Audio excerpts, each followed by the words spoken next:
Fill her up. You're listening to the Gas Digital Network. I went online to become a private detective. It was a private detective school online, and I paid online. I never heard from them again. I thought to myself, I either got ripped off, or this is my first case. This is a journalistic podcast, Shannon. We vaccinate our listeners with answers. And I'm going to keep lip-syncing the important questions until TikTok gives me a show. Shannon, how can the moon landing be real if the moon itself is fake? It's not true, Mike. Oh, isn't it true, Shannon? You're fake. You're a hologram. 1 in 5 New Yorkers are food insecure. What's your solution for that, Mike? Fortune cookie. Because that's food and advice at the same time. Shannon, at least have the decency to backstab me, okay? You stab me in the front every time. Some fans can't watch the podcast because they're triggered by our sexuality. And message to those fans, we will leak a sex tape right into your mouth. This is Mike Vecchione Investigates. And you're not better than me. Welcome to another episode of Mike Vecchione Investigates, a special post-Skankfest episode. We're all glowing from the mushrooms and the fentanyl that we were all on at Skankfest, just walking around like zombies, stumbling into boxing matches and naked roasts and all kinds of debauchery, dare I say. And if you stumble into a boxing match, it's not a regular boxing match. That would be fine. Who hasn't stumbled into a boxing match? But a musical chairs boxing match? I mean, this is combining preschool with absolute violence. And I don't know where Lewis thought this up, but somewhere in the corners of his mind, he decided to combine an innocent child's game with abject violence. And it's just the combination that gets people who used to love skateboarding. So it's just a very eclectic, and that's a big word for our fans. Our fans are not ready for that word. Eclectic mix, Shannon, and if we could look that up. Eclectic, I think I'm just going to kind of just do it by, I'm going to kind of ballpark it. Eclectic is when you throw a lot of different things together that don't belong together. Like Skankfest is kind of eclectic. It's an eclectic view of things. So it was a lot of fun, though. I mean, I had so much fun. Here's eclectic coming up. It's time to learn, guys. Sorry, no more sleeping. Time to learn. Wake up and go to school. I'm your mom, apparently. Time to learn. You didn't get it the first time. Life has a way of recycling things back in your face. Eclectic. Let's get to work. It is what are the parts of speech? It's an adjective, means describing a noun. It's not a person, place, thing, or idea. That's a noun. An adjective is describing a noun, deriving ideas, style, or taste from a broad and diverse range of sources. Eclectic. And I think I nailed it. An attaboy for me. And that's what Skankfest was. Very eclectic. The fans were unbelievable. You guys are the best. I signed so many shirts and body parts, and I took a lot of pictures, and it was just a lot of fun. It was like a mosh pit of appreciation, and I'm trying to relate it to something that you guys know. Drugs and fentanyl and cat tranquilizers and horse tranquilizers and mosh pits. Moshing our way to a better future, I guess. So, but it was so great, and I got to hang out with the low-income whites, and I gotta say, fun, all the way around. So Skankfest was, for me, a gigantic success. I felt the love in the room, and what Lewis has built is stunning to me, that Lewis built this whole thing, and hats off to him, and Rebecca and Christine. A shout out to Rebecca, Christine, and Lewis for putting yet another. It just seems to get bigger and better every time they do it. So I'm in awe of what these guys have put together. So Shout out to them. And a life lesson for a lot of our fans who are sleeping in, again, that if you get up and you have a dream and you make it happen, it will manifest and proliferate, which is another huge word. I'm really pushing you today. And it will become a reality. And that's what happened here at Skankfest. It's the dirtiest, it's the funniest, and it's an eclectic mix of bacteria and punchlines that has become legendary. So toast to Skankfest, and there's no opiates in my coffee, unfortunately, but a toast to Skankfest. What a great time. I was at the Comedy Cellar Rio before that. That was also very fun. I had a blast. Cousin Tony from Ohio comes in. Shout out to Cousin Tony. He comes in. He stays for a couple days, and nothing like having family close. As you get more successful, you need to keep family close. I don't know if you guys understand that. Probably not. And I don't mean close like you never moved out of your mother's house. That's not what I mean. I mean close like the walls are closed. Everybody's trying to get a piece of you. People are commenting on your YouTube videos going, because one person commented when I was doing stand-up on The Tonight Show, I posted a clip and they go, were you in a fat suit? And you need family around. I was fat. I had a slow metabolism, I called it. I know what the person was trying to say, but I had a slow metabolism back then. Didn't understand fasting or nutrition. And it was a hurtful comment. So you need family around in order to buffer that. Cousin Tony comes. We're kicking it, as a lot of the kids are saying now. And then I go to sleep. You know, he goes out, he gambles, he has a good time. I wanted him to have fun, you know, my gift to him of having a good time, having fun. He comes up, and I forgot that he snores. He snores in a way that's beyond loud. It's if I had to use an adjective, which we learned about earlier in the show, I would describe his snoring as diesel engine snoring, which is it's abrupt. It's not, at least if you're snoring in a rhythm, I respect that. I'll respect you if you snore in a rhythm. But if you don't, if you snore 3 times one way and then you catch your breath, which I know you're slowly, your heart is stopped, whatever the medical terminology is, that's not my business. My business, I'm on the other end listening to you struggling. If you snore 3 times and then stop and then change cadence, it throws me because now I'm trying to meditate on the rhythm of your snore. Do you understand that? So when you're snoring, have the damn decency to keep it in a consistent rhythm. When you snore and you snore and you snore and then you stop and then you and then something else, it throws off my meditation. I'm trying to meditate on what you're doing. And I guess some people can't even be cooperative when they're annoying you in their sleep. Keep a constant rhythm or don't snore. Or how about don't breathe? And then people get mad when you try to suffocate them with a pillow. Are you trying to suffocate me with a pillow? I just want this to stop. I'm not thinking about first-degree murder or second-degree murder or manslaughter or involuntary manslaughter. How about not guilty by reason of insomnia? That should be something.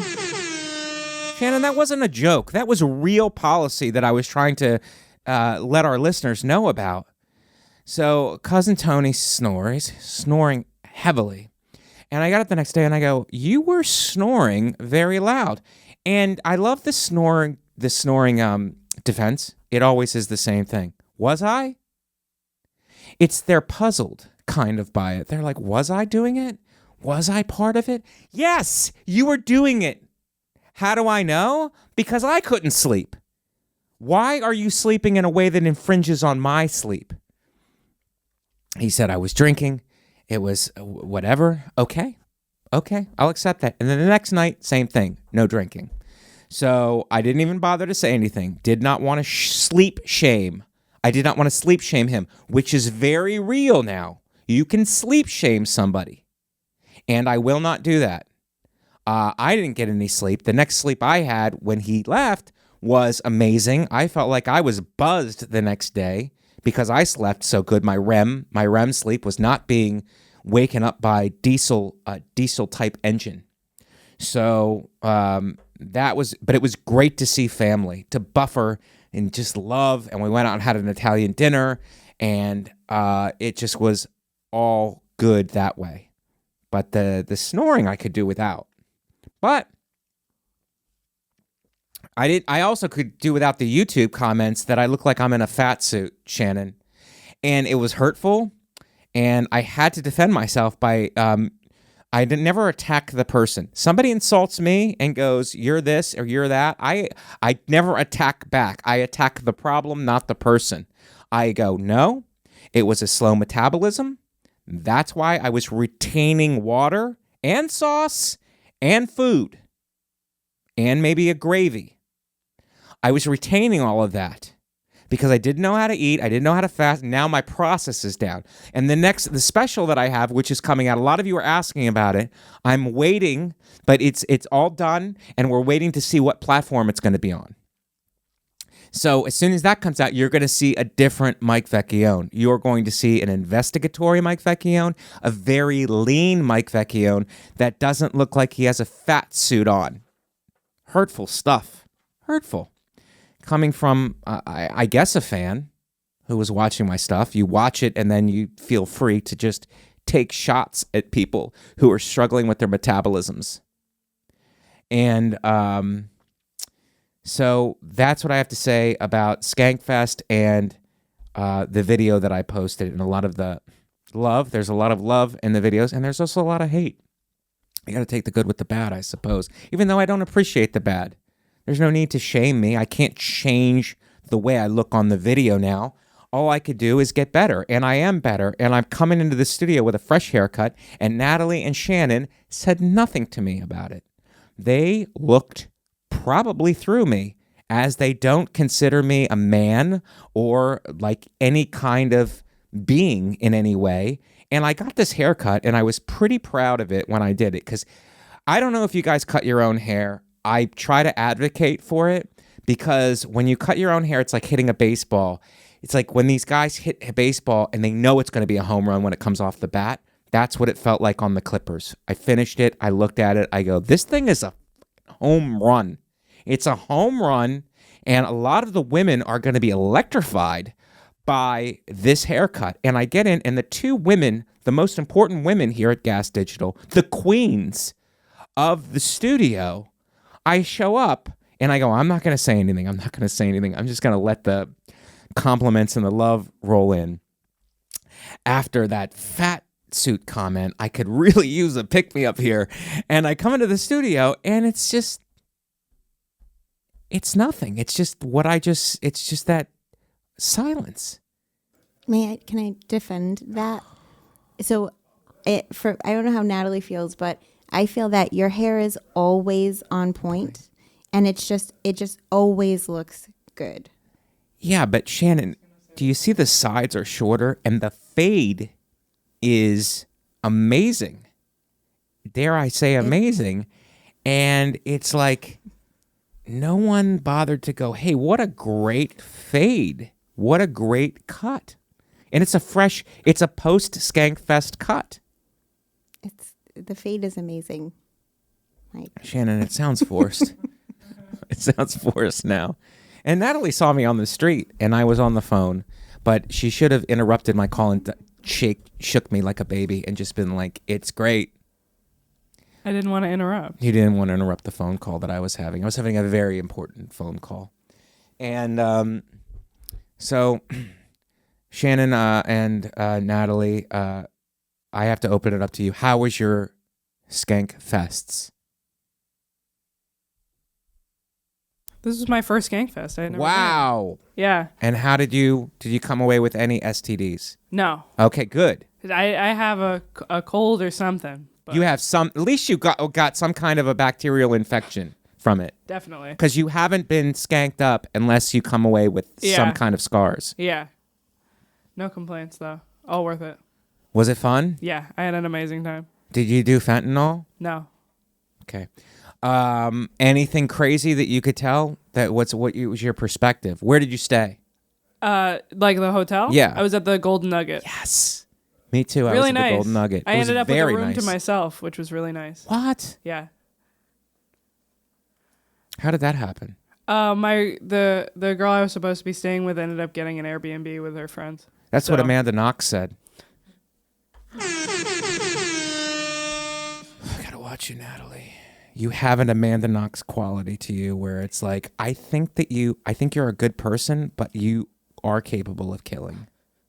And then I consider that a compliment. it's a big compliment because you're so dangerous that I think that you should be in an Italian prison half the time. I don't say anything. I keep it just below the surface. But you have an Amanda Knox quality. It adds to the show, in my opinion. When you said that your roommate was no longer there, Airbnb, where was the Airbnb that she stayed at in heaven?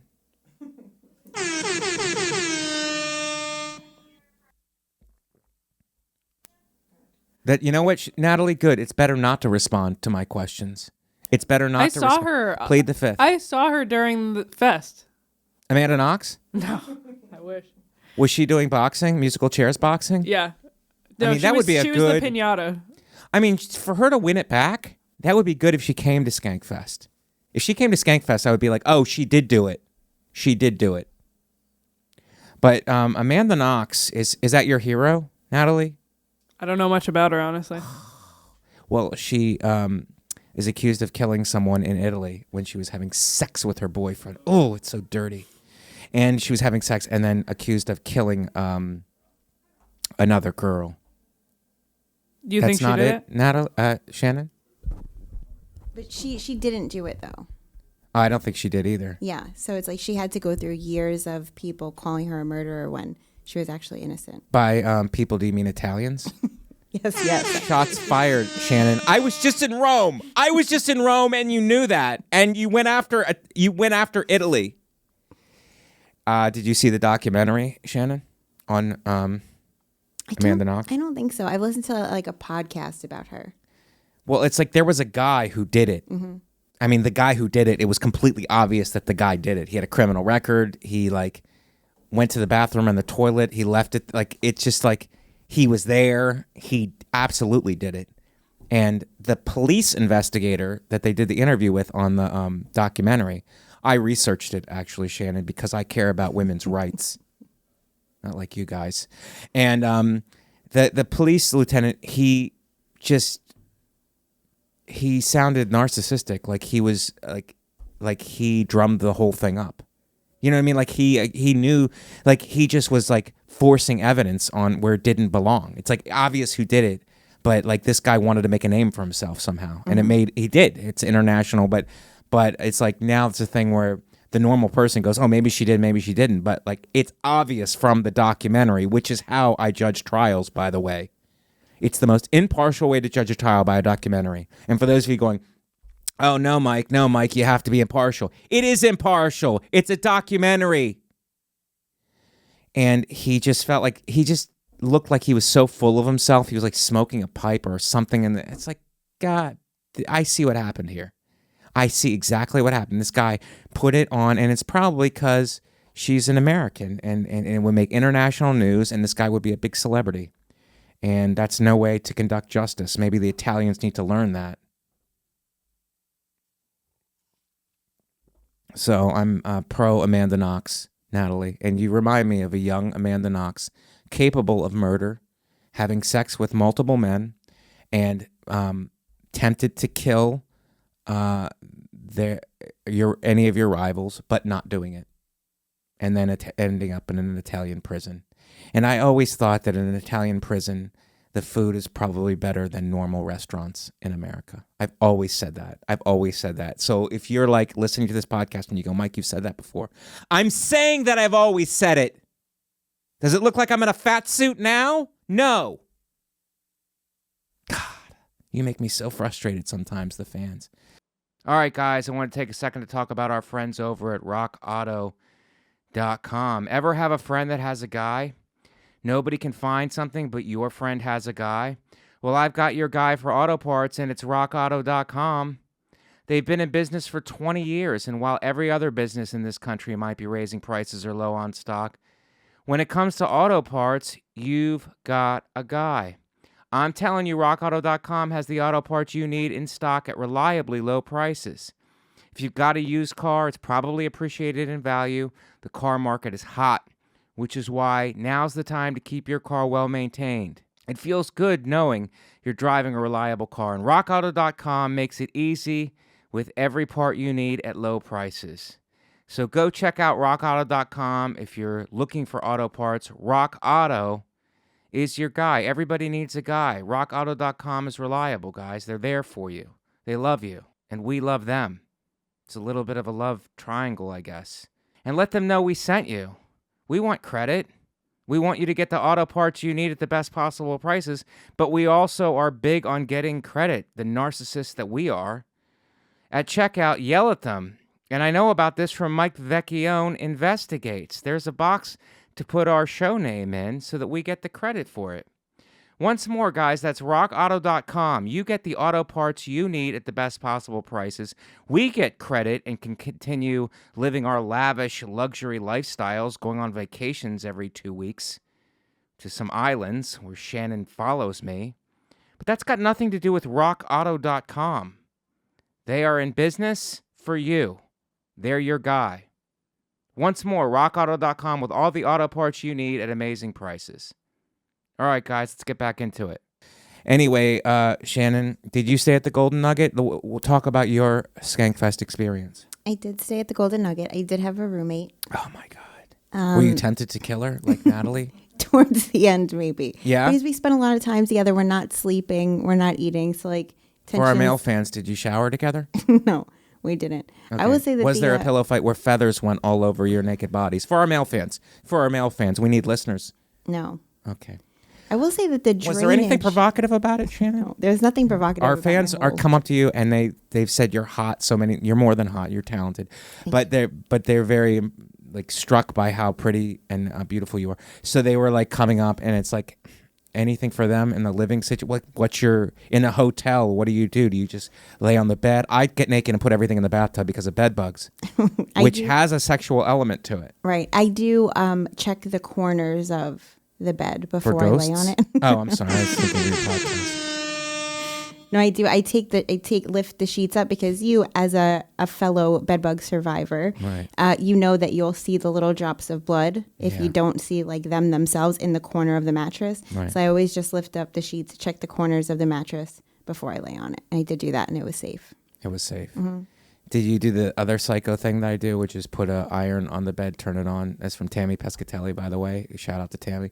Put an iron on the bed, turn it on, and just let it sit there because they respond to body heat. No, I have not, but I will Okay, that's now. another trick. And also, while I'm doing that and sitting naked, after I strip down, I look on the bedbug registry to see if the hotel has been flagged. And then if it has been flagged, I get the clothes, I get dressed in the shower, and I go down and I do, shout out to Warren Holstein, who was my old friend who told me this. I go to the attendant, I go, your thing was flagged for bed bugs. And they go, okay. And I go, here's $20, put me in a room where there are none. Here's a 20. You did that? Here's a 20. And they do that? Put me in a bug. They're like, we don't have bed bugs. I'm like, Let's put me in a room where there is none. He goes, sir, we don't have any. I'm like, don't bother, bro. Take the money. Put me in a room where there's no bed bugs. Those are the strategies. So Shannon. the registry tells you which rooms, not Does just it? which hotels. I'm asking. No. I think it just says if the hotel has been flagged. I see. Interesting. So yeah, I mean, nothing really sexy, though. There were some people I was attracted to. Yeah. During Skankfest, which for me, it doesn't happen often. Right. So that's something. Well, did you approach them? No, because then I'm also shy. Yeah. There is always, which we talk about, I feel like every year after Skankfest, Eddie Jackson from Ellis Mania, who's Eddie the MMA. Jackson is a dime piece. He really is. What a beautiful Was man. he there? He was there. Okay, what about an approach? So I only saw him for like a second. Yeah. And it was when he checked in and he gave me a hug because now he recognizes me from last year. Yeah. And but then afterwards, I didn't realize there were only 2 Ellis Manias. So I didn't realize how soon they were leaving the festival. So I was never able to give him his gift bag. And so I DM'd him afterwards. I was like, "Did you and Jason Ellis get your gift bags?" He's like, "No, he didn't." But then there was some flirtation in the DMs afterwards. I bet there was. But that's like it's after already. Yeah. You know. Where does he live? I think LA. Yeah. I think so. It's the other coast. Yeah. But there's a lot of love stories that happen bi-coastally. Maybe next year. You're going to wait till next year, Shannon? I'm not going to LA. Fly to LA and give him his gift bag and then give him a little something extra. It's not a bad idea. At least I'd have a reason to go there. You have a reason to go there. I came all this way for a gift bag. Yeah. And then he has to have a series of lunches and dinners and tea times with you to get to know you before having actual intercourse. You know, then I stay there for That's 3 the weeks. least skanky thing that could happen, Shannon. You understand what you're doing? You're taking Skankfest and you're flipping it on its head and making it Pure Fest. You're making it a Mormon something.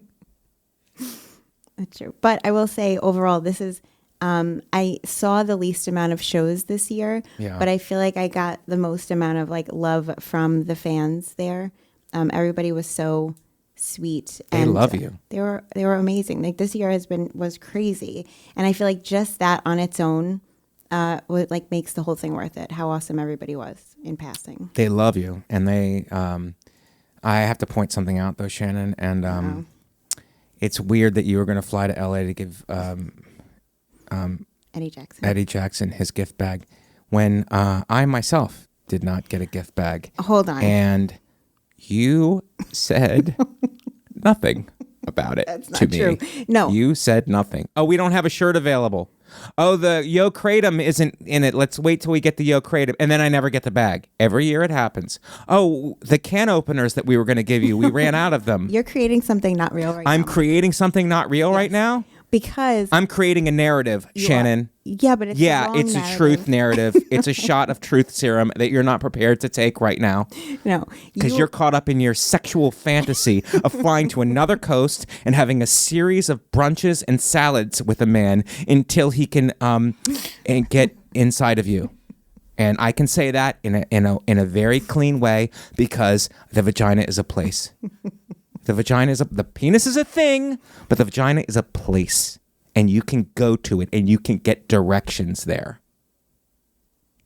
Can I say why you were wrong now? Yeah, Shannon, you can betray me on live Gas Digital Air post Skankfest betrayal, Shannon. Okay, when you arrived, Yeah. you said that. Career-wise, arrived? Sorry. Hold on, I clicked away from it. There we go. You said you were going to a spot at that Right. moment when you arrived. Yes, I had to get to my spot. Right. And that you were like, just give me the t-shirt for now. Yeah. Because you didn't want to carry the bag. And then Right. you never came back for the bag, which I worked really hard on. So you were the one that forgot to pick up this bag that is really special. It's not me. I offered it to you. You didn't want to carry it. It wasn't ready yet, Shannon. I feel like you're not telling the truth. What was missing? I'm lying? I think so. I think someone said that there was not something in there. Was it not And they were me? going to wait until... It was not you. It was somebody else who said, oh, there's something that's not in there. I don't think they were being honest. There's nothing missing. Shannon, you're calling me a liar on this podcast. No, I said they. I said I don't think they were being honest. They were not Something being doesn't honest. make sense about this. It's an investigation that needs to happen. Internal investigation. Internal Skankfest investigation. I do have the picture that somebody took of us. I don't know who took this picture of us. Yeah. Do you want to see it? Yeah, I do. My God, yes. That's, Shannon, that's me explaining to you that I killed. And you not believing me. Look at your distrustful face. And look at my face, like really trying to sell it. And your distrustful face going, it didn't happen, dude. It didn't happen. And I'm saying it did. And you're saying no. And therefore, what I had to do was stop every person who walked by. And I said, I killed. Tell Shannon. And they did. They corroborated my story. But look at your... Can we get a close-up of you on that, Shannon? Can we zoom in on your face? I want to look at your distrustful... Yeah, and scroll away from me, Shannon, and zoom in harder. Yeah, zoom in harder. That's the face of distrust, Shannon. This smoke break is brought to you by YoDelta.com, the official Getting High sponsor of the Gas Digital Network.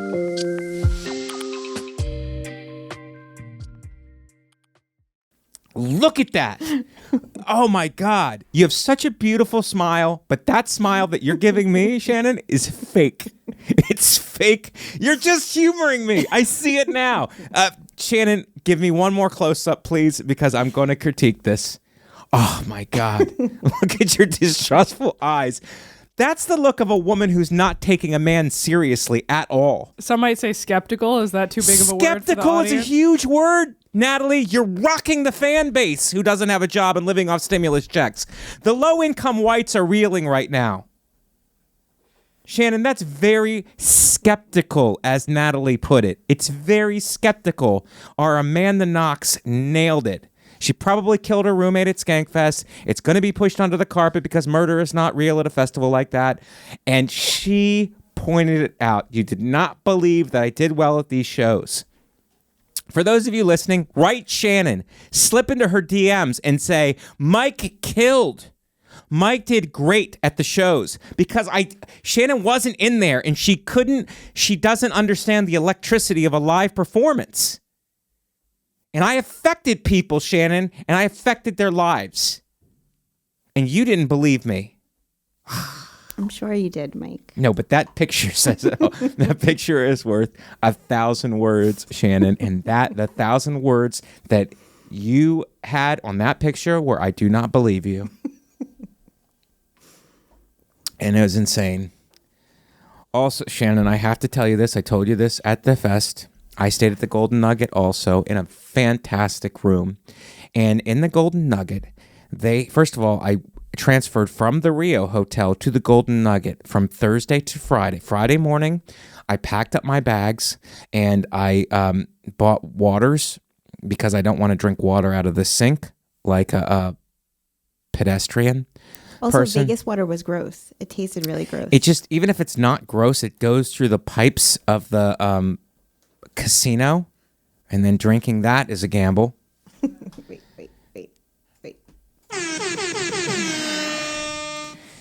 And it just feels dirty and, whatever. So I bought water. I went to breakfast with my cousin, and on the way back, I bought like 4 big gallons of water, and I took them back, and thus the term carrying water for people. It's annoying, but it's also refreshing.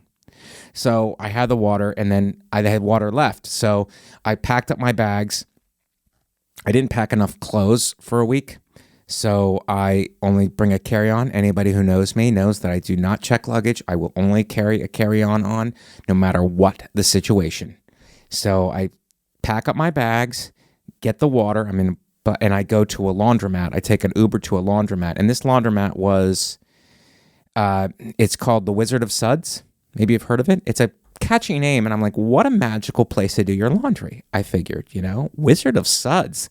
That name sucks me in. But when I got there, it was more like a shelter, and it was just broken. Every other machine was broken, and there was a sign that said, get your quarters from the convenience store, which is attached to it. So every time, and I forgot, I went to get quarters, and then I forgot the detergent. So I had to every time you go, you have to get back in line because it's a convenience store and people are buying various items.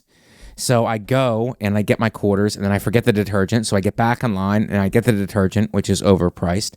And I go back and I finally choose a machine that doesn't look like there was a homicide in. It was I tried to pick the cleanest machine, and I guess apparently at these laundromats, people wash rubber mats a lot because there's a signs on every machine that says no rubber mats. Please, no rubber mats.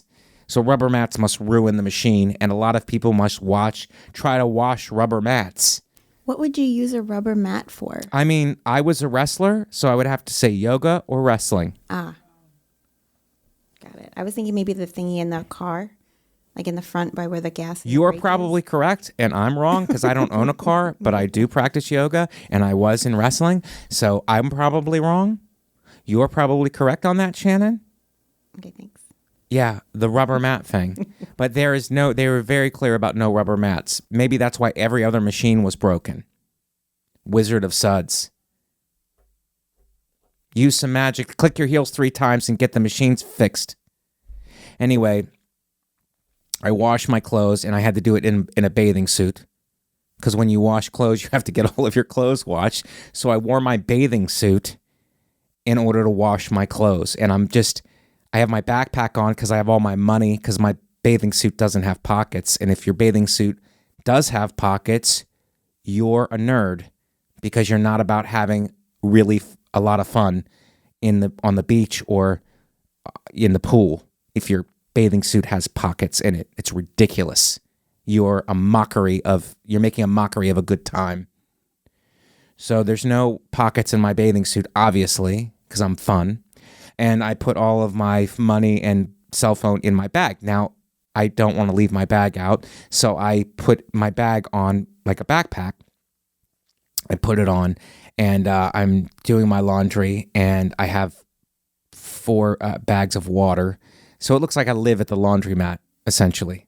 I live at the I just blend in with everybody who lives at the laundromat.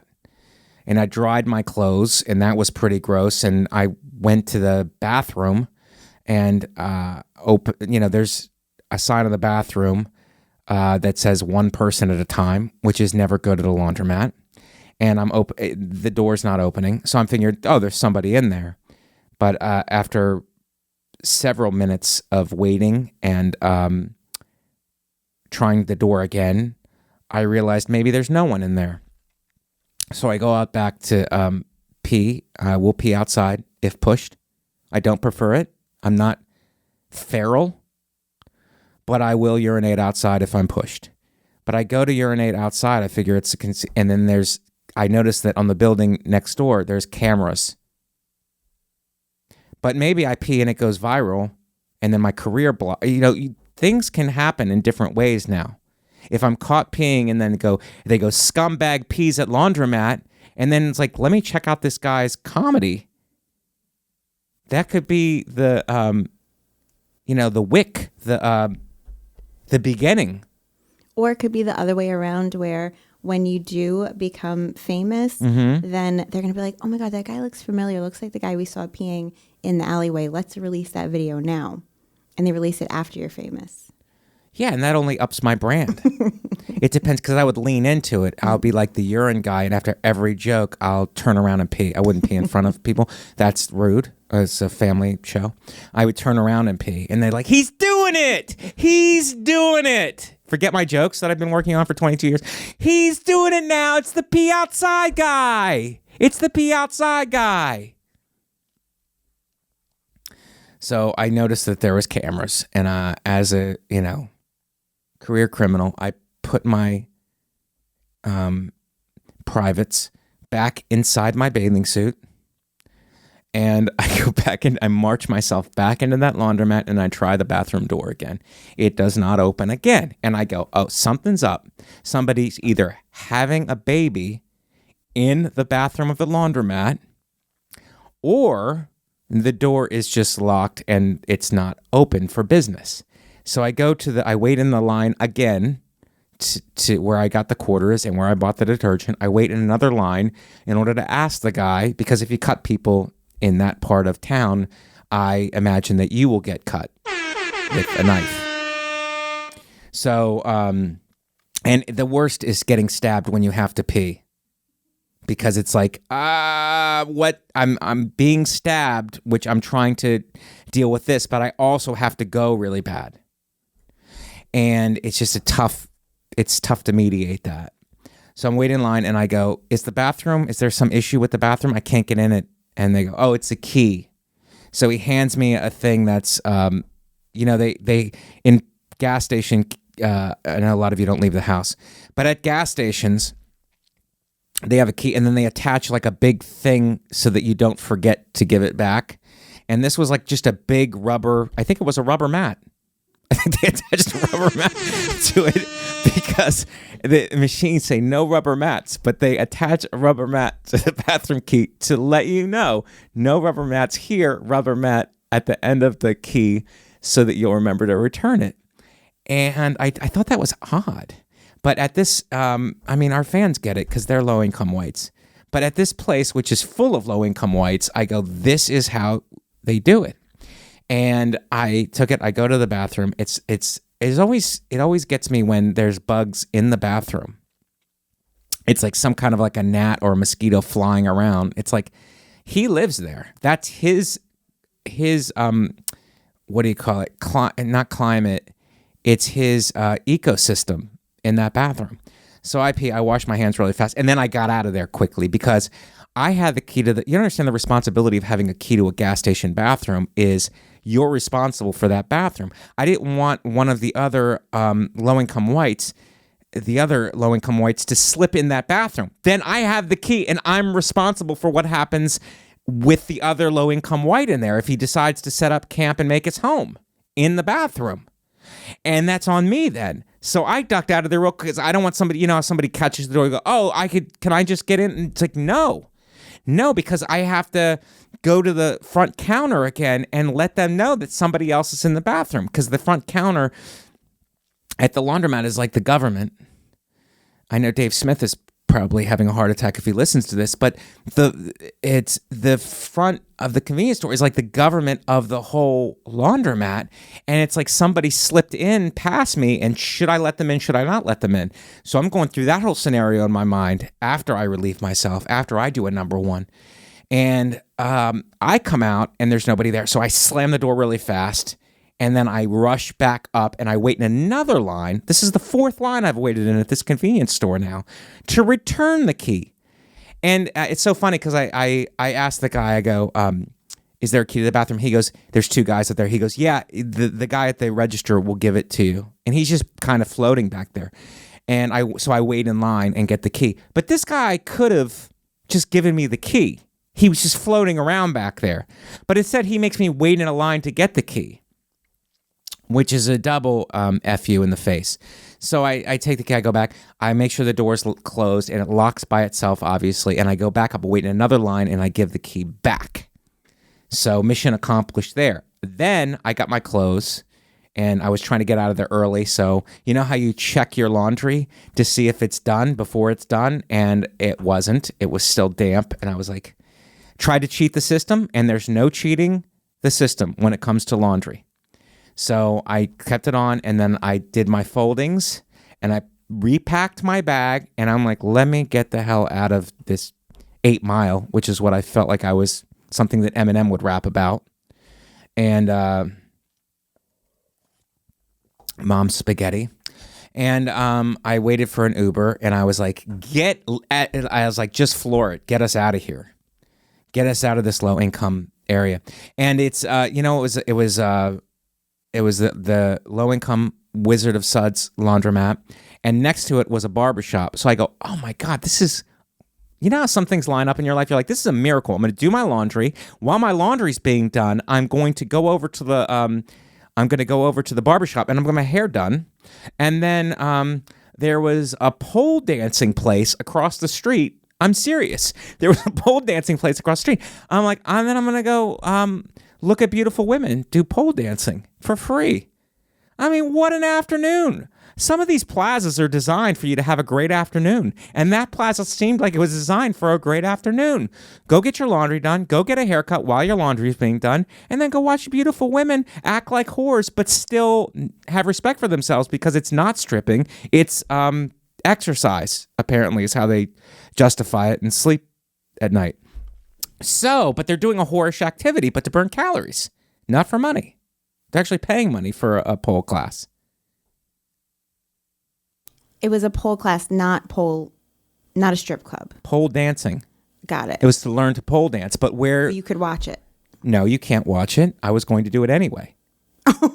Okay. Got it. Shannon, it's a plaza. Or you're really breaking lots of laws in Vegas. What? I feel like you're being a real rebel while you're in Vegas. How so? First, you're peeing in public. Okay, I had no choice. You're taking the gas station side on this, Shannon? The door was locked, and I thought somebody is either living in there or it's under construction. And I had to go number one. And my bladder, Shannon, from this show. Sometimes we have to cut, and I have to go pee. And it's awkward for the guests, and it's awkward for the cutting, and I'm sure you have to timestamp everything, but my bladder is not listening to reason, Shannon, and you would take the gas station side. Put the picture back up of yourself being skeptical. You will take the gas station side against me? Urinating outside? Urinating outside, by the way, is a prerequisite of Skankfest. Look at that, Shannon. Look at that. That's you not believing me and you firing back because of my plaza situation. I have to go number one, and you have no sympathy for it. God, you don't believe me at all. You figure you have a bond with someone. And you know how many introductory lunches that we've probably had? A lot, Shannon. And so that was a pretty nice afternoon. I thought I was gonna go to the laundromat, get my laundry done, and get my hair cut, and then watch pole dancing, and then come back and pick up my clothes, and then home free. That is not what happened. It turns out the Wizard of Suds is a dirty shelter of a place, so I was too afraid to leave my laundry because I figured somebody would be dressed in my clothes, and then that's awkward. When you confront your lower income self. You go to a laundromat, you drop off your clothes. A homeless takes your clothes. A temporary, home deficient, what are we calling them? A home deficient takes your clothes and wears your clothes, and then you're confronting yourself. You go back to the laundromat, they're wearing your clothes, you have to confront yourself. I didn't want to have to do that. I'll do that in therapy. So I had to stay with my clothes, but I went and checked the barber shop before I put my clothes in. I go, how much for a cut? He goes, number one, we're all booked today. And number two, $45. I'm like, it's good that you're all booked because I wouldn't have come here anyway for $45 on principle. I'm not paying $45 for a haircut, dude. It's like zip, zip, zip. It's very easy. It's minimal effort. And $45 for a haircut is, crazy. What does it normally cost? Like, what do you normally In pay? New York, it's $20. Oh, wow. Also, next to like a skeezy laundromat, it's weird that there's like an expensive barber. It is. It's very weird. It's an eclectic plaza that I was in. So I go back and I put my laundry in, and then the pole dancing. Believe it or not, there was no way to see the girls practicing. And I figure if you're going to practice, you might put it on display for people. And it's a nice add to the community, I think. And the low incomes are doing their laundry. They need something to pick them up. Dancing girls is a great way to pick up somebody's day and to make them feel good. And there's no way to see them. I caught them, some of the girls leaving in a Mustang. They were in a Mustang. And so that was a bust. And the laundromat was a bust. The laundromat, I did get my laundry done, but it's like that was a bust. The whole bathroom debacle took longer than you could ever imagine. And waiting in line 4 times. And so I got it, and I get to the hotel. And the hotel, refreshing. The checkout line was very long. There was no VIP. At the Rio, we get a VIP for check-in, and it's like there's a line, there's a herd of peasants waiting in line to get, and then you just go to a separate room, which is VIP, and they check you in immediately, and they're so nice. And they're like, would you like a bottle of water? I'm like, yes, this is how I want to get treated. Not like cattle, like the people in line. And it's the way I deserve to be treated, Shannon.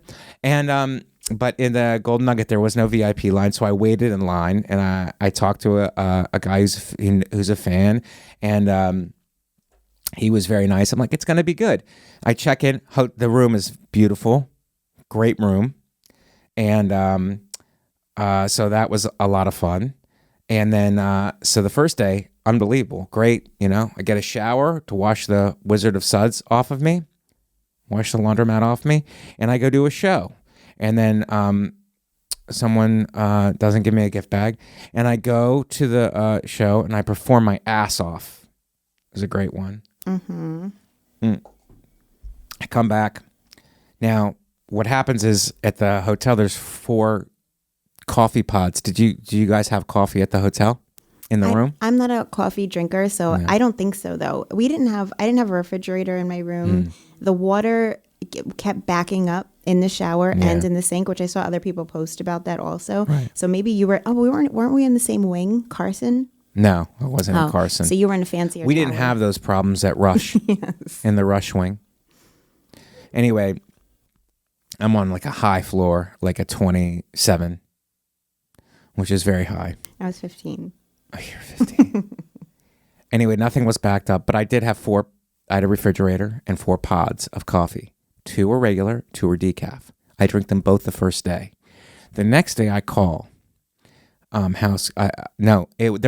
believe it or not, there was a number that you could text if you needed something, which I found to be wildly convenient. I'm like, things are picking up.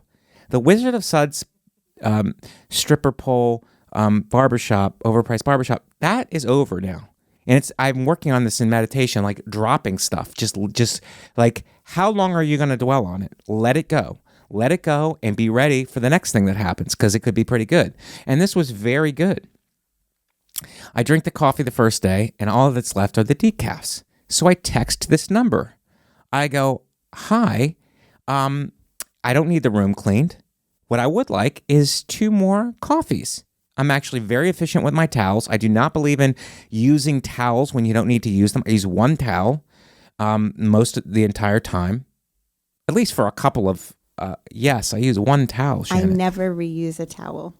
Even at home, I use it once and I wash it. I skeeve it to use it. You twice. skeeve your own self because it's been like damp once. It's just I hate air it. dry. No, I'm still not okay with it. I have to use a new towel every time. Well, say goodbye to the planet then, Shannon. You obviously hate the planet. I use the same towel, and I said I don't need housekeeping. I don't need a woman to come in and I make the bed. Even in a hotel, because I like the way it looks, and there's a psychological angle to making your own bed. So I got that accomplished. What's next? I'm ready to go. And so I go, I don't need the room cleaned. All I need is, can I get 2 coffee pods? And they write back, the coffee pods are $2, 2 for $10. They're for sale, 2 for $10, 4 for $15. And I write back, because it's so liberating to be able to text this, no thank you.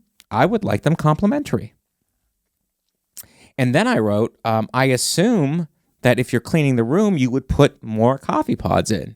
So I'll take no room cleaning, but just the pods. Thank you. I mean, they restock everything when they clean the room. I'm assuming that, correct? And they wrote back, no, period. And I thought that was a little terse. I felt that was terse. So they wrote back just no. I would like to confirm to the fans that this is 100% true. And I saw the text message, lowercase n-o. No, a small no, which is even more disrespectful. Because I almost forgot what I wrote. So I was going to look it back up. But then I wrote, it's like, that would have infuriated me. The old me, the Wizard of Suds me, the stripper pole overpriced barbershop me would have been thrown by that. A lowercase no. And consent is a big thing these days, I know. But that no really put me off, because customers should be right, at least some of the time. Not always. Nobody's always right. But I think in this one I had a good case. Just I wanted some coffees. I'm saving your staff work. So just the coffees, please. And they gave me a lowercase no. And but the old me, see, I'm one of my affirmations is being solutions orientated. I'm a problem solver. I'm an elite problem solver. I hang my hat on that now, Shannon.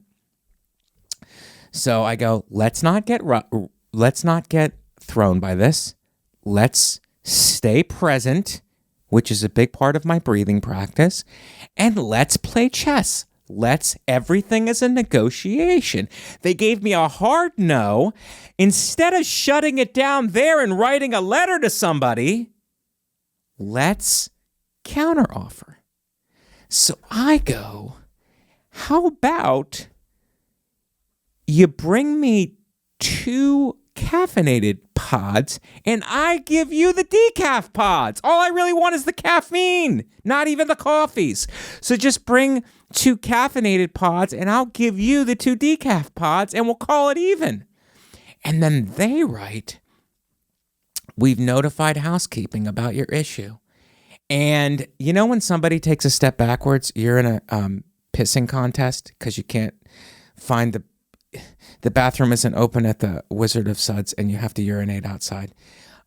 So you're in a pit, and then one person steps back and finds a toilet. That's what I felt happened here. They took a step backwards. They realized that the lowercase no was not very conciliatory, and that's a big word for our fans.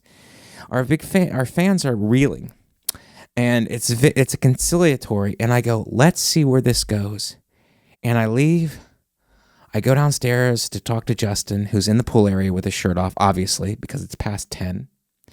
And he's with his shirt off, and he's basking in all of his glory. And Justin looks really good without a shirt off right now. He is shredded. And he can also train a dog. And I love him. And he's out there with his shirt off. He's trying to encourage me to take my shirt off, which I'm not against because I'm looking shredded. I'm not him, but I'm more of a blocky type build. I'm not as cut up as Justin is, but I'm very, dare I say, powerful, more powerful than Justin's. More shredded. I'm more powerful looking. So, but I did not opt to take my shirt off. I was just drinking coffee and a woman came up and said, this is a reserved area, and there was no one there. So of course, you must be behind the coffee debacle also. You must be the same person texting me no in lowercase. So I move begrudgingly, but I don't do it. I always wait a couple seconds, and I don't do it immediately. I defiantly stay there for a little bit longer, just so she has to think about coming back over with a security guard to kind of enforce it. I don't let it get to that point, but I want her to have that inner struggle to be like, do I need to get a fake cop to come over and remove this guy who's not supposed to be in an area where he's not supposed to be, but nobody is? It's complicated for our family. I'm sorry if I'm confusing you guys. I know you're very linear. You need you order at McDonald's, they bring you the food. It's like you're very one point to the other point. And what I'm doing is eclectic. And it's confusing. I understand that. But it's time to raise your game a little bit. It's time to raise your game. So I wait a little bit longer in the area after she's told me to leave, just so she has the inner struggle of, am I going to have to take the next step?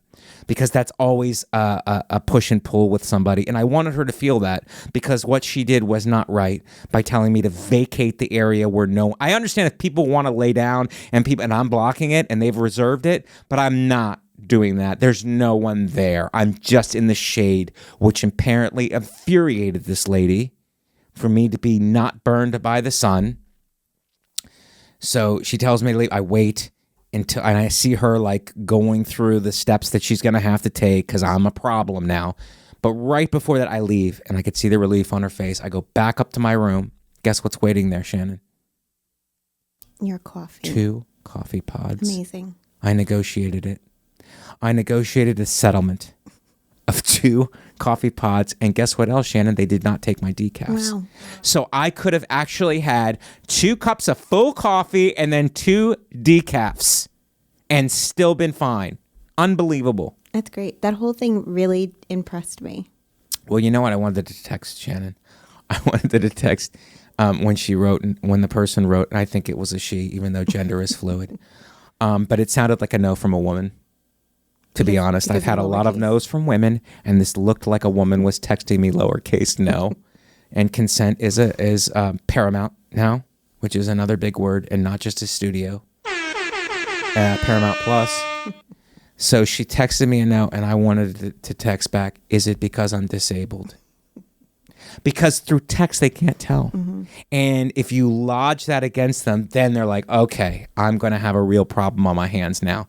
But I will play the disabled card if necessary. And you didn't have to. And I didn't have to, but it was on the table. I was willing to go there, as the kids were saying in the 90s. I was willing to go there. in my negotiations. So, is it over? It's not over. There's another story yet to tell. Because the last night there, I get back from Skankfest. I rocked it on the last show. It was very good. And I'm glad I stayed for the Sunday night now because the show was so good. And I come back to the, I walk through the rigmarole of, what's that street called, Shannon? Fremont Street. It's, I mean, that's okay to walk through once or twice. After the third time, you're like, this is a living nightmare. It's like Times Square all terrible. the time. Yeah. Naked people, signs, homeless, everybody doing this. It's just too much. It's just, it should be called Nonsense Alley. It's just nonsense constantly for one street of nonsense.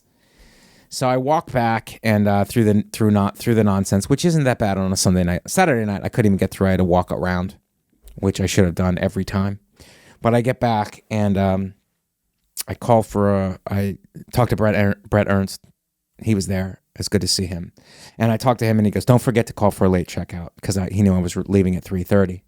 So I call for a late checkout and they go, we're not going to know till tomorrow morning, sir. Sir, we're not going to know till tomorrow morning.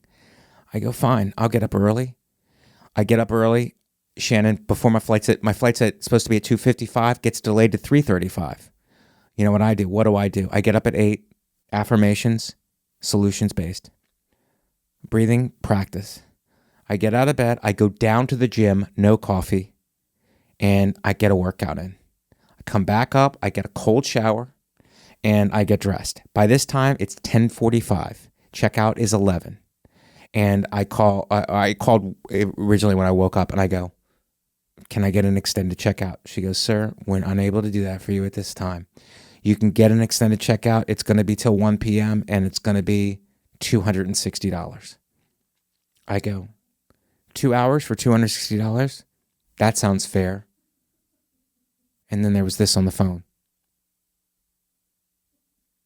I wanted her to think about what she was saying. $260 for 2 hours? Are you guys giving me an extended checkout and a hooker? And we're both going to do blow and have sex with each other and then check out? Is that what's going to happen for $260? Think about what you're saying, miss. I didn't say that. I wanted her to think about what she was saying. And I go, that's not going to work for me. So I get in the shower. I go do my workout. I come back up. I get to make sure that I'm going to be out by 11. 10:45, I'm wrapped. I'm ready to go. I'm on the phone with Katie Hannigan talking to her. And I'm having my coffees. And guess what I did? Because I had Starbucks one morning. I had a large Starbucks cup. I make 2 of the coffees that I got. I negotiated. And I put them in the big cup. Now I'm drinking a full coffee. Complimentary, Shannon. Complimentary because of my negotiation skills. I'm reading books on negotiation. And I'm manifesting it. So I'm drinking a big coffee, talking to the person I love, and it's 10:45, and I'm ahead of the game. Everything is packed. I wrapped everything up. I do a check because I'm a psychotic. I check the hotel room 4 times before I leave. And I'm talking to Katie, and we wrap up. It's 10:50. I'm 10 minutes. I'm just pacing around the room like a tiger, like a beautiful panther. And I'm ready to go. And 11, I could leave, I could go down, I could have lunch, and then go to my flight. Do I do that? No. Why do that? Push the envelope. Stay in the pocket. Don't get rattled. How is my cadence? It's great. It's motivating. It's eclectic. It's 11 o'clock comes, 11:01, 11:05. I'm just drinking coffee. I'm ready to leave at any time. I'm not paying $260 extra. You come in the room to confront me, I'm out. But I'm going to see how long it takes for them to clean the room. 12 o'clock, the housekeeping knocks. And she goes, are you ready? Like, I go, anytime you're ready, I'm ready. But if you can clean other rooms first, I'm just hanging out. I'm all ready to go. She goes, I have a couple more rooms to clean. I go, that is fantastic. Now I'm sitting in my room. I'm sitting in my room, and I'm already ahead of the game. What's half of 260? 130? I know women hate math, but it's 1:30, I believe. So I'm over there and I'm saving $130. I'm already in the room an hour. It's amazing. 12:30, her boss comes. It's the supervisor. She goes, "Sir, are you?" I'm like, anytime, I'm ready. I'm ready anytime. She goes, "She's about to clean the room." I go, "No problem." It's 12:30 now. Check out 1 o'clock, $260. I pay nothing and I stay till 12:30, Shannon. Negotiation and solutions based. And do I just leave? No. You know what I do? I leave the housekeeper $20 because she saw what kind of situation. She's like, why make him leave? I'm at the end of the hallway anyway. Why not do some other rooms first and let this guy who's well-dressed and together, let him just stay in the room. And when her supervisor came and said it's time, I said, I welcome it. I welcome it. I left the money, get on the elevator, leave my keys there. The room is like not much. I cleaned it up so there's not much. I put all the towels in a pile so that she doesn't have to do that much work and leave her that bonus. I'd rather give her the money. And then I go down and I have a fantastic, well-balanced meal and then go to the airport. Flight was delayed. 3:35 we took off. I talked to Dante at the airport. Tommy Pope was there. It's a friendship flight. There's a lot of friends on the flight. I did not, yes. You saw me at the airport. I saw you at the airport, Natalie, but you were going to Newark. And you refused to fly to John F. Kennedy Airport because you hate the Irish. I did. I live in New Jersey. But You it live is in New just Jersey. funny that our flights were at the same time. We could have hung out. We could have hung out, Natalie. It's okay. Retrospect. But I did give you a hug at the airport. You did. You gave me 2 hugs. I gave you 2 hugs at the airport, which I don't think was overstepping. You didn't text me no. No, I thought the same thing. I was like, we just saw each other. Here's a hug. And it's like, all right, now we're leaving. Here's a hug. I thought the same thing. Yeah. Did you does Mike want to be more than friends? Did that go off in your head? Like, this guy is hug happy. He either wants to be more than friends or he's on ecstasy, which is the... Was it either? It was neither of those That's things. what I thought. I want to be friends. I don't think we should extend more. I agree. I tried to extend my stay, but if you want to be more than friends, it's going to be $260. I think that's extremely reasonable. It's very reasonable.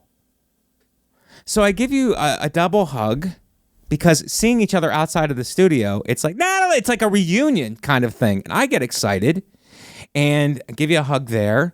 And then I walk, Tommy Pope, Dante Nero on my flight. Dante sitting up front, both sitting ahead of me, which goes, I mean, I'm a competitive guy. And I'm sitting in the middle seat, which I'm not doing Delta Airlines the right way because I'm not choosing my seat. I'm sitting in the middle. And then a woman is with her child, is her adult child. Her child's a teenager. And they go, do you want the outside seat? And I want the outside seat because I have to go to the bathroom. We know it from the laundromat story. I have to go to the bathroom. And in a plane, when you have to go to the bathroom, you disrupt the whole row if you have to go to the bathroom frequently. And I have to go to the bathroom frequently. And when the door is locked, I'm tempted to urinate outside. But if there's a camera watching, I think twice about it. And then I go back in and I inquire. So in this situation, I was like, I'm gonna have to bother at least one of these people. And I'm in that middle seat, which is confining.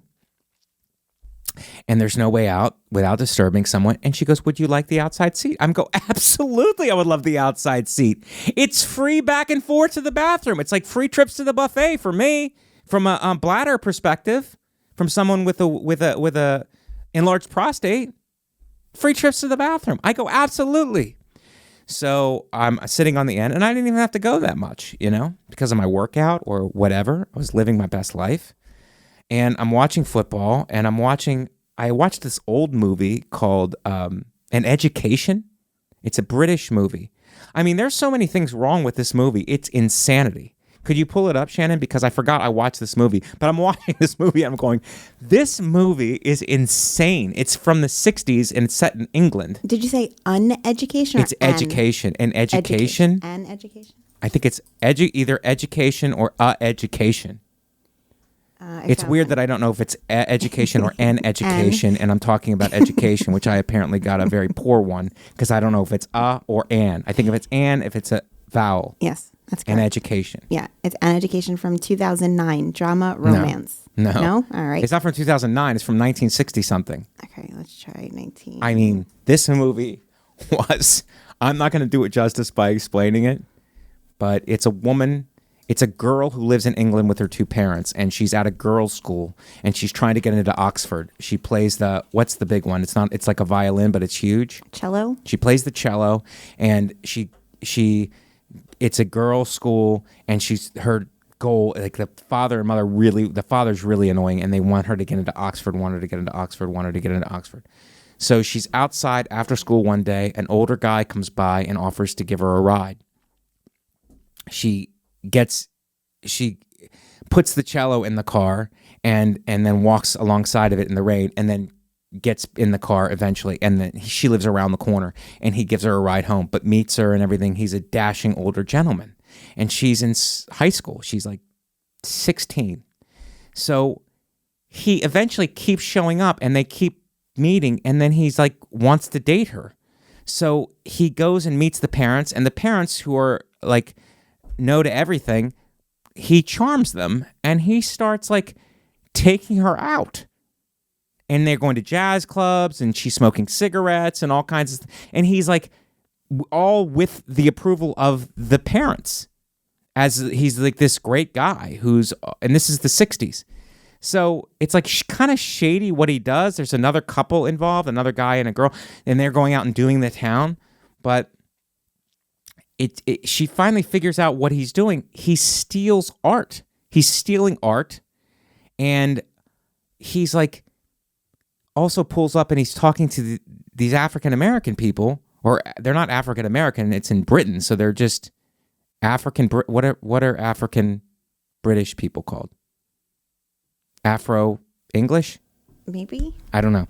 But black people. So he's talking to black people, and so it comes like she's like not sure what he does, and she's about to leave, and she goes, "What do you do? What is it?" This is what he does. This is what the explanation he gave. He goes, he moves black families in to white areas with old white people. He moves black families into areas with old white people. The old white people see that black people are moving in, and they leave, and then he buys their place. So he uses black people to scare off old white people and then buys their place and flips it and resells it. So that's what he does for a living. And apparently that was very acceptable in 1960s England as something that's, this is not, she was like, it took her like a second. And he was like, come on. She's like, all right. I mean, she was like great with it. So that, and plus he steals art also. He lifts art. And so he's like that kind, but he's showing her this great time taking her to jazz. Like she's feeling like, I want to experience the world and everything. And he's giving her all that. So it's a couple of main points though. He's a pedophile basically, because he's a pedophile. She's 16. He's in his 30s or whatever. And also the thing with scaring white people off, using black people to scare white people off and buying their place is also insane. But it's just something that they go, this is what it is. This is whatever. So she just accepts it, and the parents accept it. And at the end, spoiler alert, now she's left with this decision. I either am going to marry this guy, because he proposes. They sleep together on her 17th birthday, which I guess is the borderline what's legal there apparently. So they plan it. He sleep together on her 17th birthday, and then he proposes to her, and she has a decision to make: either live this fantastic life with this guy who just does is doing all these exciting things and traveling and whatever, or go to Oxford, which was the plan. She was so focused on going to Oxford, so she has a decision to make. And she finally decides, forget this girls' school, forget this. And the father is kind of like behind it too. He goes, yeah, you should marry the guy. He's going to give you a great life. I just wanted you to go to Oxford for security. So she makes a decision. She drops out of the school right before she takes her exams, and she drops out, and she's like, I'm just going to marry this guy, and it's going to be a wonderful life. So she goes on a trip. The parents and the guy, they decide to go on a trip together. The guy goes to get gas. They're at the gas station. He's going in to pay. She goes to get a cigarette from which she smokes now, which apparently another thing that they didn't know was bad. And she goes in the glove compartment, and there's a bunch of letters. And it turns out it's from his wife. He's married. What a scumbag. So she goes, take me home. She goes, he drives her home. The parents don't understand what's going on. She goes, just go in the house. They go in the house. She goes, you're married. He goes, yeah. And he goes, I'll get a divorce. And she goes, oh, you weren't going to tell me? He goes, it just never seemed like the right time, which is something that women is a good excuse. So she goes, okay, well, you have to go in and tell my parents. You have to go in and tell them. He goes, let's do it tomorrow. She goes, no, you need to go in and tell them. And he goes, all right, I need a minute. So she goes in the house. He gets in the driver's seat of the car, takes a swig of alcohol, and she's in there, and they go, what's going on? And she goes, he's going to explain it to you. The guy's going to explain it to you. He's going to explain it. And just as she says that, you hear the car pull away. He left. So now she's in shambles because she can't get into Oxford, and she's not going to get married. So she goes around to the guy's house. He lives around the corner because that's how they kept running into each other. They kept running into each other earlier. And she sees the wife. And the wife, she goes, oh, I'm just looking for a cello lesson. She goes, oh, you're one of his girls. Did he tell you he was married at all? And she goes, no. And he goes, she has a kid. He goes, yeah, he does this. This is what he does. And it's like, so she walks away, and then the family has internal strife that she blames the dad for encouraging her to get to go with the guy and all this stuff. So at the end, she finally tries to get back into school. They won't let her in, but somehow she manages. A teacher takes her under the wing, and she takes her tests and gets into Oxford at the end. But it's just, I was watching the movie like, oh my God, this is, you watch a movie, you go, this was a different time. How could you not see that the guy was like, first of all, the guy is in his 30s and you're 16. It's insane. Also, so sloppy for him to keep his secret family so close to his, at least move to Houston. Right? Also, this was the movie. It came out in 2009, but takes place in the 60s. That came out in 2009? Yeah. Wow. That's insanity. And education. Peter Sarsgaard is the actor. It was a crazy movie. So, in conclusion, I watched the movie, and I'm watching Monday Night Football. It's great. It's great when there's something on, and you're on that long flight. So I'm going between Monday Night Football and this movie. And at the end of the flight, this always happens to me. It never fails. And it keeps happening because I need to learn to let it go. That's the lesson. The lesson is learn to let stuff go. This infuriates me to no end, and if you're listening, I'm sorry if you don't travel, but I don't think you're going to understand this. If you don't, I'm going to try to lay it out for you as much as possible. When the plane lands, the seatbelt light goes off, everybody gets up, and they get their carry-ons, and they sit, and they wait to exit the plane. Now, granted, we're all sitting there waiting for us. We're already at the gate, and we're waiting for them to open the door. And first of all, everybody wants to get off the plane. We're all there. We're all waiting to get off the plane. Now, there are two ways to get off the plane, in my opinion. The way that the plane is set up is perfect for how to exit the plane. It's self-explanatory according to the way the plane is designed, that each row files out one at a time. It's like you wait for the person beside you, and you go, and then it just keeps funneling back. You just keep going. It's very organized in nature of how it should go. The row in front goes, and then the next row, and then the next row, and then the next row, and then the next row. The only exception is if someone is ill or sick, or if somebody has a connecting flight. That's the only real exception. Everything else, row by row by row by row. Everybody wants to leave the plane. Nobody wants to stay on the plane. Everyone wants to leave the plane. And if you're disabled or whatever, you got on the plane first, so now you have to wait for a wheelchair, whatever, so you're waiting anyway. Everybody else files out in an organized, polite fashion, supposedly. It happens every time I'm on a flight. Every single time I'm on a flight. I can't believe it every time it happens. I'm always in shock whenever it happens. It always is stunning to me, and I don't know why, because you figure if it happens every time, you wouldn't be shocked by it. I'm repeatedly shocked by it. There's always at least one person who doesn't think this applies to them, and they just get their bag and they dart, and it's everybody's in the aisle, so they think they're going to dart far, I guess. I don't know what goes on in their head. They can see the situation, and it's like they get their bag and they run 3 aisles beyond where they were, and then they're stuck. So it's like, I don't know what the thinking is there. It's like, I'm just going to get my bag and go. It's like 3 aisles up. It's like, now I'm stuck 3 aisles beyond where I was. Are you 3 aisles closer to leaving the plane? Yeah, I guess you are. But the way I see it, it's very frustrating because it can go in 2 ways. Let's decide as a society how we want to do this.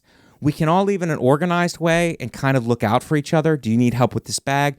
I can help. I don't have to help you, whatever you want, but let's leave in an organized fashion. Or if we're going to just all take our bags and run to the door, then it's hockey, basically. Like, then don't expect me, like, I'm not super young, but I'm young enough and athletic enough to, like, grab my bag and just elbow people. Like, I mean, we could do, if that's the game we're playing, I will do that. Like, if the game we're playing is anything goes to get out of the plane, then I'll play that game. Like, I want to know what the rules are. If the rules are anything goes, get your bag, every man for himself, let's do that. I could do that. Then anything goes. Then don't get mad if I elbow you, or I climb over you, or I climb over a seat, or like, I'm just going to crawl over everybody with my bags, which I'm physically capable of doing that. So if that's the game, let's play it. Or if it's not that, if like, no, that's crazy and barbaric, which I think it is too. I think that's crazy and barbaric. I'm suggesting it because I think that it's either that way or the way that we all just kind of wait for the natural progression of filing out happens. I don't understand these people who go, no, I'm going to just grab my bag and go. Well, if you do that, then I can do that. So I get up and I get my bag out and I'm just waiting in that because I'm on the end and I'm waiting for the row in front of me to go. The woman and her daughter cut in front of me, get their bags, and they go ahead of me, ahead of the people in the row in front of me. I go, what are you doing? Like, what are you doing? You have to wait for them. Like, what are you doing? You're not waiting for, like, it's like cutting a line, basically. You're just like cutting a line, just going, this is what it is. I'm here now. It's like, that's not the way it's supposed to go.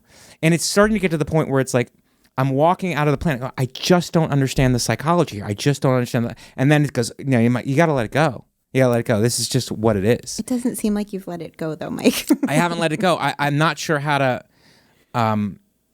I'm not sure how to make peace with it because I'm shocked by it every time it happens. I don't understand what the psychology of it is. If it's, and I think the plane kind of needs to make an announcement like, hey, unless somebody has a connecting flight, one row at a time, like one row at a time. Don't cut people. Don't start doing that. I did a solid thing on one flight where it's like a woman, I could see her. She was right behind me. I go, this woman's going to cut everybody. She's gonna cut everybody and get 5 rows up. She did. As soon as it was she cut and went 4 rows up and was stuck 4 rows up. And her husband, she left her husband to go cut 4 rows. So now I'm getting my bag down, and the husband is like, I see him trying to make his way because his wife cut. So he's trying to he's like, my wife is up there. I just like grabbed my bag and like hit him and just was like, I don't know, I don't hear it. I'm just like ignoring him. He's like, my wife is up there. My wife is up there. It's like, your wife cut everybody. Your wife cut everybody. Now she's going to have to wait at the end of the play for you. So good. I'm glad she's like made that move. It's like, what are you doing? What are you thinking? I don't get it. But I have to figure out how to make peace with it. Because every time it happens, I'm walking away going, I just don't understand. Like, maybe it's people who don't travel, so they don't know. But it's just kind of self-explanatory as to what's happening. I think just in life in general, we have to somehow, and I feel the same way, but like we have to just come to terms that some people are just like dumb and socially unaware. Because like the closest thing, like I don't travel anywhere near as much as you, but when I take the bus in the morning, there is a line that forms. And I feel like generally in public, we all understand it starts at where the bus stop signal is. And then, it goes back from there. And people will come and then just stand at the front of the line, stand at somewhere in the middle of the line. And it's like, is this your first time entering a line ever in your entire life? And I go through the same thing where it makes me so angry, where it's like, this can't be, like, you have to understand the process of like how lines work. And some people just don't give a shit. It's just like they care about themselves, getting to where they have to go, and ignore anybody else or whatever social etiquette exists. So what's the solution? You just have to not, like, because I feel like it just not. Because then take you it become the personally. cops. Then you become the cop of the plane, where it's like, or you become the cop of the line, where it's like, hey, dude, this isn't a thing. It's at the back. It's like you become the cops now. It's like, I don't want to be the cops. Mm-hmm. That's not on me. That's on the plane to do that. You know what I mean? To the plane to do it. Yeah. The staff to be like, hey, one row at a time. I have done it a couple of times where it was just like got me on the wrong day, and I'm like, sorry, did you not know how lines work? And then they're like, oh, I didn't realize. You didn't realize this line of half a block of people waiting. But yeah, there's nothing you can do about it. I mean, that's insane to me. It's just insane. So agree. anyway, I'm working on, it's my new goal is to learn to let that go. That specific thing, let it go. Let it go. Do you think if you like anticipate it, because you say that it shocks you every time. So if the next time you fly, if you're like, I know for sure somebody is going to be an idiot and they're going to run and do this, and just expect it, will that maybe make it better? Yes. Let's try that. Let's try it as a strategy, Shannon. And then maybe I'll be more at peace. Right. Very eclectic. You want to do plugs? Oh, yeah. Go ahead. Here are some plugs, guys. I'm sorry, I got so wrapped up in the episode. We didn't even get to any of the stories. We were investigating our time at Skankfest. That's a good thing. It flew by. We're an hour, 25 minutes. Oh, my God. This is so much content. And I'm sure there's some great clips. Absolutely. Let's go to plugs. Guys, wow, am I getting... Oh, wow, I got to really update my schedule. When this comes out on Thursday, I will be Wilkes-Barre, PA, October 21st and 22nd at Wisecrackers and Mohegan Sun. So if you're listening to this on Gas, October 21st and 22nd, Wilkes-Barre, PA, Wisecrackers, Mohegan Sun. November 10th, I'm at Magooby's Joke House, Baltimore, Maryland. For one show, it is for cancer. So Baltimore, Magooby's, November 10th. And November 11th through 13th, Comedy Works in Denver. My first time headlining there. Unbelievable club, one of the best clubs in the country. So if you're in the Denver area, November 11th through 13th, right around my birthday, come out to Comedy Works Denver, November 11th through 13th. Special is on its way. We're shopping it now. Thank you guys for asking, and a lot of people asked me about it. The Skankfest shows were unbelievable. The Rio shows were unbelievable. And I'm in town for a minute, Wilkes-Barre, PA, this weekend. And yeah, I'll be on the road, hopefully, and keep listening to this podcast and keep supporting your boy. A lot of people like who I think I did stand-up for at Skankfest, I kept plugging the podcast at Skankfest to the low-income whites. And I feel like they love my comedy, but I've been doing comedy. I explained to someone like my comedy. Her name was Linda. She's very nice. We've all been doing comedy long before podcasting. Like I've been doing podcasting for 5 years now. I've been doing comedy for 22. So it's like, but if you like my comedy, I was trying to explain this as an advertisement at the end of my sets. If you like my comedy, you're going to love my podcast. It's the same tone, you know? So, please continue to support the podcast. I appreciate you guys. And I love my low income whites. Shannon. You can follow me on Instagram at ShannonLee6982. Listen to my podcast, The Thing Is Ding. We talk about bad dates, fighting, and ghosts. And we actually finally just released our ghost hunting special, where Maddie and I, along with the hosts Brian Six and Ryan Shaner, we spend the night in a haunted mansion. And that episode is now up on Gas Digital. And when this episode releases, it'll be out on YouTube, iTunes, everywhere else. So please check that out. And wherever you listen to Mike Vecchione Investigates, you can also watch it live for free every single Thursday at 3 p.m. Eastern at gasdigitalnetwork.com/live. That's absolutely for free. The best way to support this show is to go to gasdigitalnetwork.com, use promo code MVI. That will give you a 1-week free trial, which gives you access to every single episode of this show we've ever done, as well as every episode of every show on the Gas Digital Network, all for free for 1 week. If you have your own video investigations to submit, send it in to MikeVecchioneInvestigates at gmail.com. Go to podcastmerch.com for t-shirts, hoodies, and mugs. And if you listen on iTunes or YouTube, make sure to just take 1 second to rate, review, leave a comment, subscribe, tell a friend. All of those little things help the show to grow substantially. Leave a comment. It helps the algorithm, which apparently is a major thing. Now I'm learning social media, the algorithm. But we love you guys. It was great seeing the people at Skankfest. We love you. Thank you for listening. Thank you for subscribing. Thank you for liking. And I'm just in utter appreciation of you guys. Even though I talk down to you, and I do it strategically, it's because I love you. This has been Mike Vecchione Investigates. It was a home cooking episode, and we hope you filled up on it. For Natalie, for Shannon, I'm Mike Vecchione. We'll see you guys next week.